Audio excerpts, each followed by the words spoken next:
ரொம்ப நாளா சைனஸ் பிரச்சனையில அவஸ்தைப்படுறீங்களா? அதுவும் இல்லாம சைனஸோட காலையில எழுந்த உடனே பெரிய அவஸ்தைங்க. தும்மல் வந்துகிட்டே இருக்குன்றது தான் உங்களுடைய ஃபீலா? இப்படிதான் நம்மகிட்ட ஒரு கிளையண்ட் வந்தாரு. அவர் பாத்தீங்கன்னா 10 வருஷமா சைனஸ் பிரச்சனைங்க. நெறைய மாத்திரை எடுத்துக்கிட்டு இருக்கேன். இருந்தாலும் காலையில வரக்கூடிய அடுக்கு தும்மல ஸ்டாப் பண்ணவே முடியலங்க. அப்படின்றது தான் அவரோட பெரிய கவலை. ஆனா இன்னைக்கு பாத்தீங்கன்னா, அடுக்கு தும்மலே இல்லாம ஆரோக்கியமா வாழ்றாரு. அதுக்கு என்ன காரணம் தெரியுங்களா? ஒரு சின்ன ஒரு டிப்ஸ் சொன்னோம்.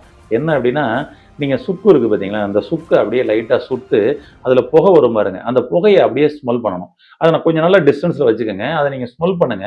சுக்கோட ஸ்மெல் பார்த்தீங்கன்னா, இந்த புகை உள்ள போக போக உங்களுடைய உள்ளுக்குள்ள அந்த சுவாச பாதைகள் நல்லா ஃப்ரீ ஆயிரும். விரிவடைஞ்சு குடுத்துரும். உங்களுக்கு வரக்கூடிய தும்மல் நின்றும். இதத்தான் இன்னும் சில மூலிகைகளோட இன்னைக்கு சேவ் லங் அப்படின்னு சொல்லிட்டு ஒரு ப்ராடக்ட்டாவே கிடைக்குது. அத நம்ம இன்ஹேல் பண்ணும்பொழுது ரொம்ப அருமையா ரெடி ஆயிரும். அவர் பயன்படுத்தின பொருளும் அதுதான். இன்னைக்கு இந்த சுவாச பிரச்சனையே இல்லாம, தும்மல் பிரச்சனையே இல்லாம இன்னைக்கு ஆரோக்கியமா இருக்கிறாரு.